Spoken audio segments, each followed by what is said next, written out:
നമസ്കാരം പ്രിയ സുഹൃത്തുക്കളെ. ഇന്ന് വളരെ വിഷമിപ്പിക്കുന്ന ഒരു വാർത്ത. വിഷമിക്കുന്ന വെച്ചാൽ എനിക്ക് മാത്രമല്ല, ദിലീപിൻ്റെയും മഞ്ജുവാരുടെയും കാര്യമൊന്നുമല്ല, അതിജീവിതയുടെ കാര്യമൊന്നുമല്ല. അത് നമ്മൾ ചർച്ച ചെയ്യേണ്ട കാര്യമുണ്ടോ എന്ന് എനിക്കറിയില്ല. കാരണം അത് അവർ തമ്മിലുള്ള എന്തൊക്കെയോ ഇഷ്യൂവിൻ്റെ പേരിൽ എന്തൊക്കെയോ വിഷയങ്ങൾ നടക്കുന്നു. അതിനേക്കാളും പ്രാധാന്യമുള്ള ഒരുപാട് വിഷയങ്ങൾ നമുക്ക് ചർച്ച ചെയ്യാനുണ്ട്. അതൊരു വലിയ ക്രൈം തന്നെയാണ്. അത് ചെറുതാക്കി കാണിക്കുന്നതല്ല. ലോകത്തിൽ തന്നെ അങ്ങനൊരു സംഭവം ആദ്യമായിട്ടായിരിക്കും എന്നാണ് പറയുന്നത്. അതായത് ബലാത്സംഗം ചെയ്ത് വീഡിയോ എടുക്കാൻ വേണ്ടിയിട്ടൊരു കൊട്ടേഷൻ. നമുക്കതിനെക്കുറിച്ച് സംശയിക്കേണ്ട കാര്യമില്ല. പക്ഷെ നമ്മുടെ നാട്ടിൽ നടക്കുന്ന ചില വാർത്തകൾ നമ്മൾ കാണാതെ പോകരുത്. ചിത്രപ്രിയ എന്ന് പറയുന്ന പെൺകുട്ടിയുടെ മരണ വാർത്ത നമ്മളെല്ലാം കണ്ടതാണ്. 19 വയസ്സ് മാത്രം പ്രായമുള്ള ഒരു പെൺകുട്ടി അല്ലേ, അത് ഏവിയേഷന് പഠിക്കുന്നു. ബാംഗ്ലൂരിൽ നിന്ന് വീട്ടിൽ ഉത്സവത്തിന് വരുന്നു. സുഹൃത്തിൻ്റെ കൂടെ രാത്രി 12 മണിക്ക് പുറത്തു പോകുന്നു. നമ്മുടെ പേരൻസിന്, ഞാൻ ഉൾപ്പെടുന്ന പേരൻസിന്, അതായത് നമ്മളെ ജെൻ എക്സ് എന്ന് പറയുന്ന സംഭവമാണ്. നമ്മൾ ജെൻ എക്സ്, ഇവർ ജെൻ സീസ്, ഇതിലൊക്കെ മില്യനേഴ്സ് ഉണ്ട്, സിലൻസ് ഉണ്ട്, അങ്ങനെ കുറേ എന്തൊക്കെയൊക്കെ ഉണ്ട് അല്ലേ.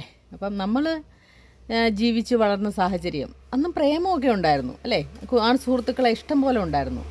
ആർക്കാണ് അതൊന്നും ഇല്ലാതെ? ഒരു പ്രേമമെങ്കിലും ഇല്ലാത്ത ആരെങ്കിലും ഉണ്ടായിരുന്നോ? സംശയമാണ്. അപ്പോൾ അതൊക്കെ നമ്മൾ ഒരു പരിധിയിൽ കൂടുതൽ ആരും പേരൻസ്, അന്ന് ശരിക്കും പറഞ്ഞാൽ ഫോണോ ഒന്നും ഇല്ലാത്തതുകൊണ്ട് തന്നെ നമ്മളൊരു ഇല്ലൻ്റ് മേടിച്ചാൽ പോലും വീട്ടുകാരറിയും. എന്തിനാ, ആർക്കയക്കാനാ അല്ലേ, ചോദ്യങ്ങൾ ഒരുപാട് വരും. ഇന്ന് അങ്ങനൊരു സംഭവമേ ഇല്ല.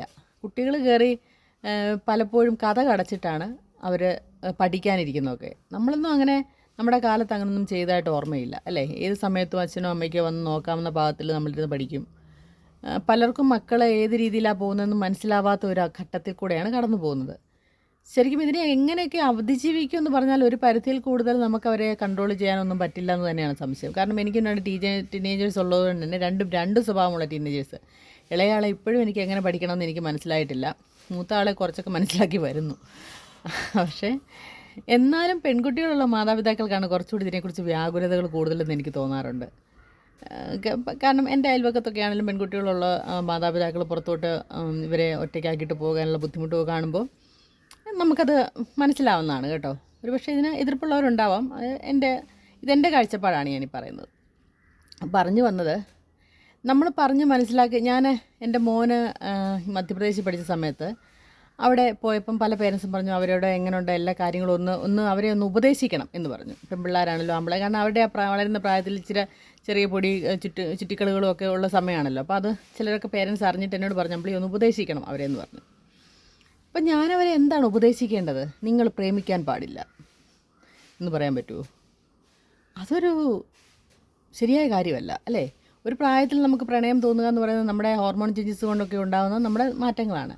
അതൊന്നും നമുക്ക് അവരോട് പറയാൻ പറ്റുന്ന കാര്യങ്ങളല്ല. നിങ്ങളാരെയും പ്രണയിക്കാൻ പാടില്ല.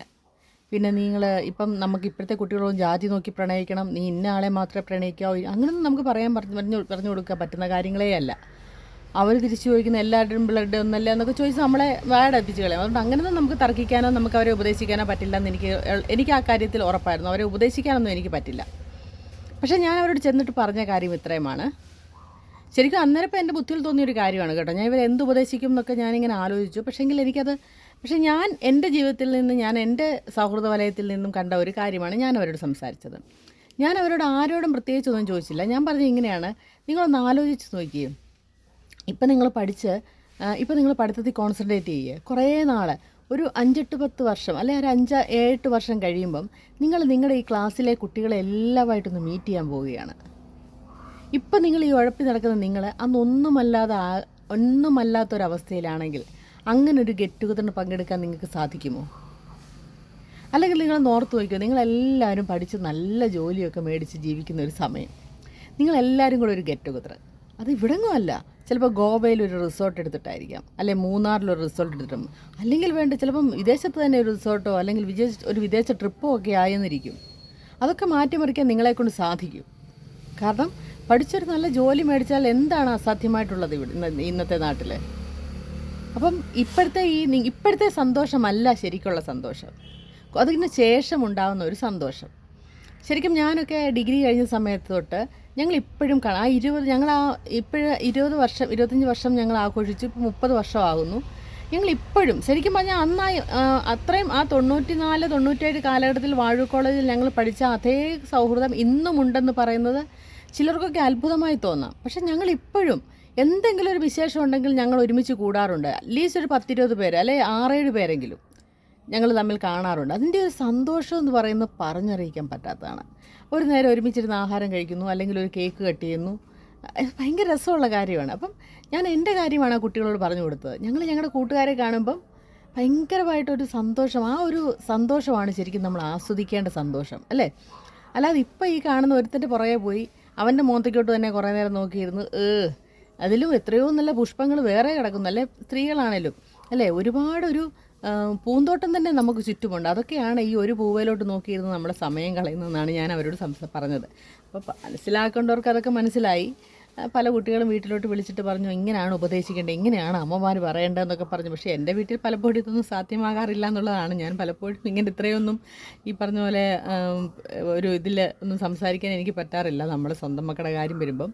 പക്ഷേ എന്നാലും ഞാൻ എൻ്റെ മക്കളോട് അത് തന്നെ പറയാറുണ്ട് കേട്ടോ. എടാ ഇതൊന്നും അല്ലടാ, കുറച്ച് കഴിയുമ്പോൾ നിങ്ങളൊക്കെ കൂട്ടുകാർ കൂടി ടൂറ് പോകുന്നു ഒരുമിച്ച്. ഇപ്പോൾ ഞങ്ങൾ കണ്ടില്ലേ, അമ്മയൊക്കെ കൂടി ഞങ്ങൾ ഒരുമിച്ച് പോകുന്നതൊക്കെ കാണുന്നില്ല നീ? അതൊക്കെയാണ് രസം എന്ന് പറയുന്നത്. അതൊരു ഭയങ്കര സന്തോഷമാണ്.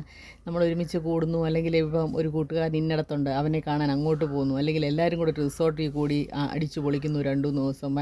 ജോലിയുടെയൊക്കെ റിഫ്രഷ്മെൻറ്റ്, ഒരു ജോലിയുടെയൊക്കെ, അല്ലേ? അതാണ് ശരിക്കും പറഞ്ഞൊരു സന്തോഷം എന്ന് പറയുന്നത്.